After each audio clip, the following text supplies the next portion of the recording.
सूर्य शंकर भगवान की जय।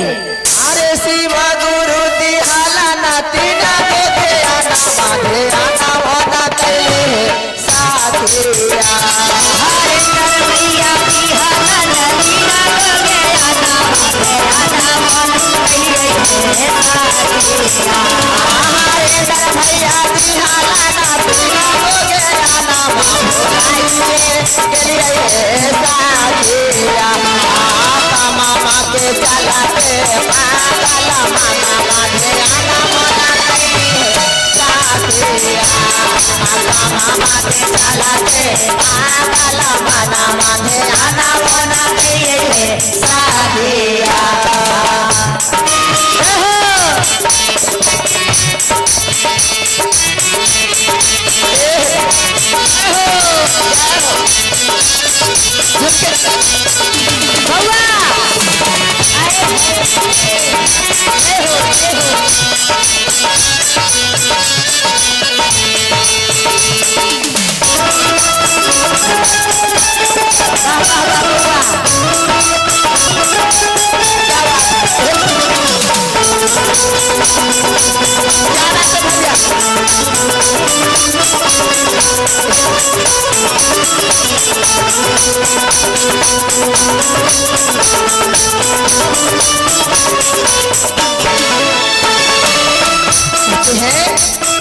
जब पिंजरा से पंछी उड़ जाएगा तो बाद में पछता कर क्या करिएगा।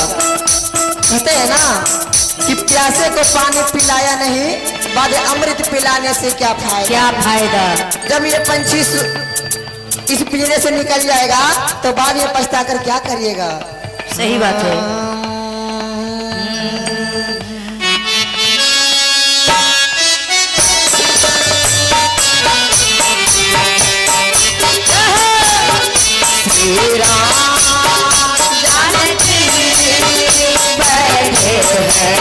मेरे सीने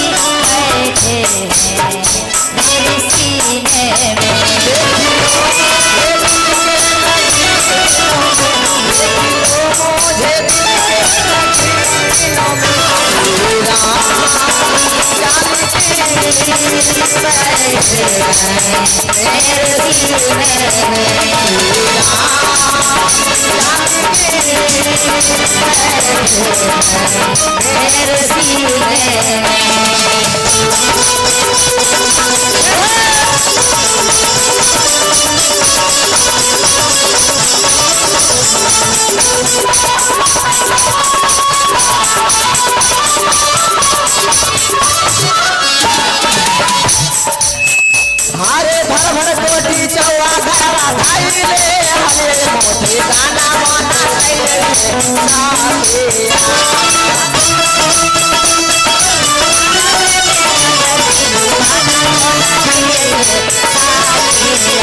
हरे भरा कोटी चौवा घरे भाई ले हरे मोटी दाना माना कैले साथिया हरे बेटा बापू तोहिया के वाला माना मामा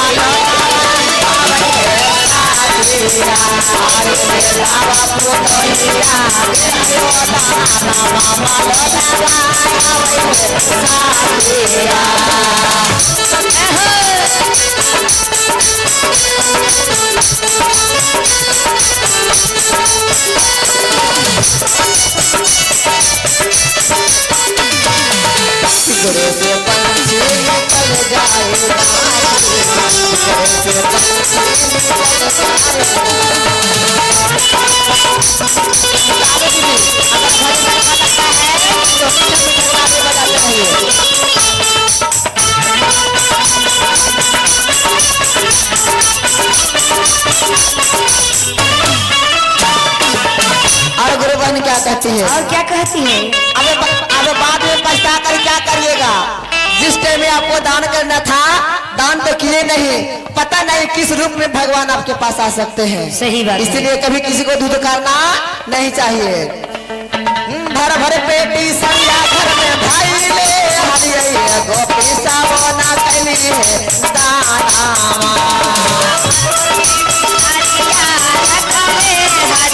गोपी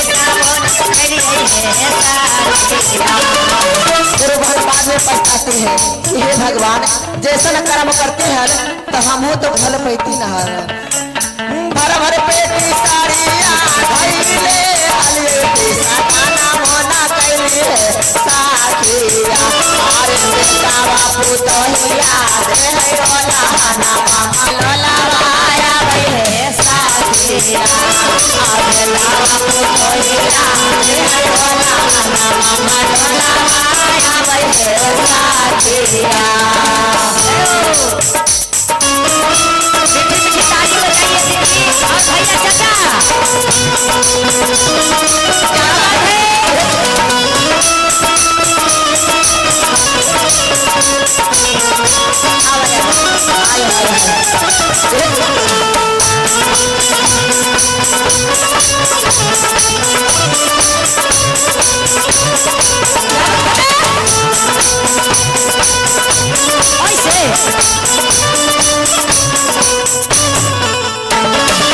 हरेंद्र भैया दिहाला न तीन गो गे आना माधे आना मोना कैले है साथिया हरेंद्र भैया दिहाला न तीन गो गे आना माधे आना मोना कैले है साथिया हरेंद्र भैया दिहाला न तीन गो गे आना माधे आना मोना कैले है साथिया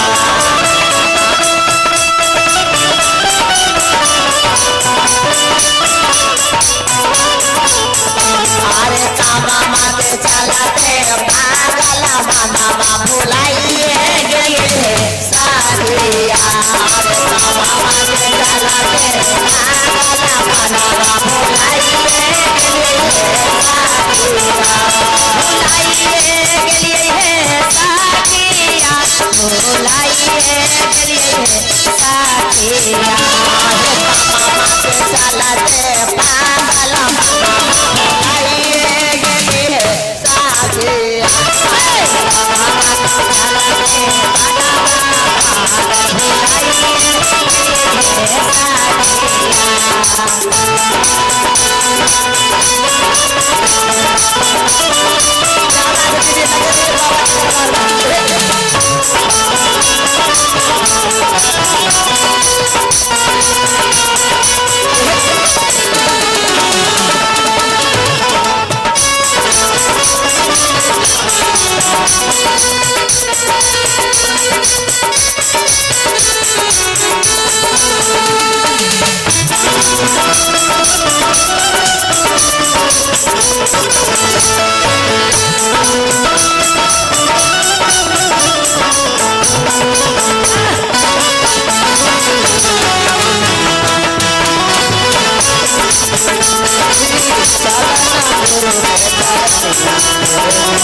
क्या बात है कितना भाग्यशाली होते हैं कितना कर्म करने के बाद मनुष्य का जन्म बहुत भाग्य से मिलता है दीदी इस भाग को कभी खोना नहीं चाहिए और गुरु बहन क्या कहते हैं क्या कहते हैं बाद में पछताने से क्या फायदा सही बात है कि ना दीदी सही हो कि सुंदर दल जब गुरु के ज्ञान ही नहीं लिए तो सब कुछ बेकार है तो कैसे कहते हैं कैसे कहते हैं भरा पेटी सोना माँ धैले हाले लोहा दाना वना कैले साथिया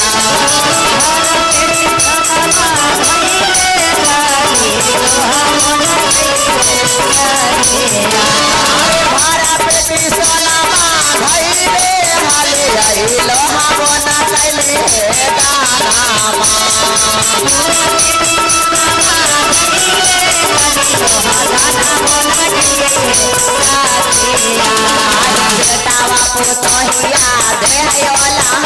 भरा पेटी सोना माँ धैले हाले आई लोहा वना कैले दाना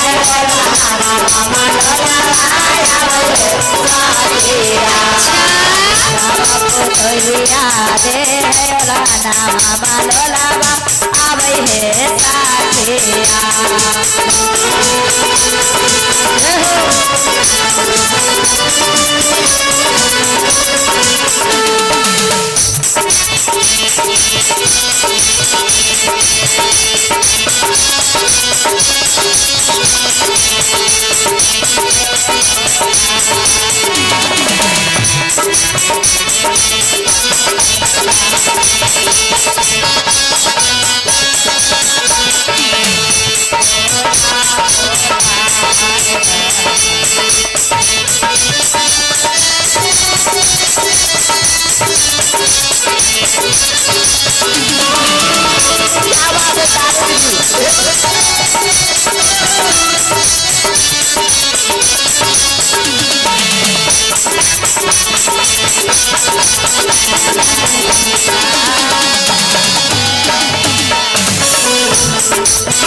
क्या कहते हैं? कहते हैं कि बिना बात के मुस्कुराने से क्या फायदा, बिना बात के मुस्कुराने से क्या फायदा, और एक बेवफा से दिल लगाने का क्या फायदा। और इतना सुंदर तन पाले और गुरु का ज्ञान ही लिए हुए तो मनुष्य का तन पाने से क्या फायदा। और गुरुवन क्या कहते हैं? क्या कहते हैं? अरे लाखे लाखे रुपया धैले हाली आई सिकावना कैली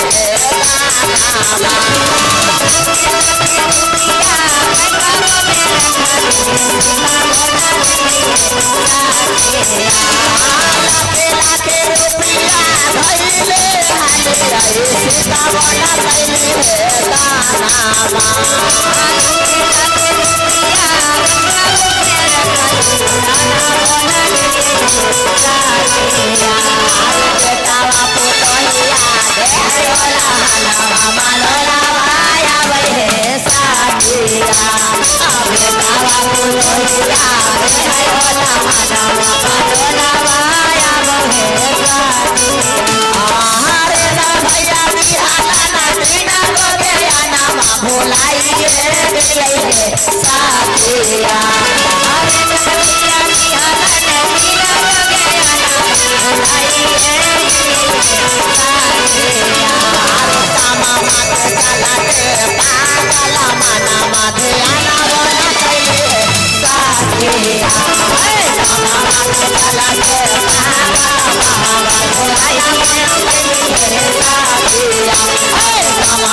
चला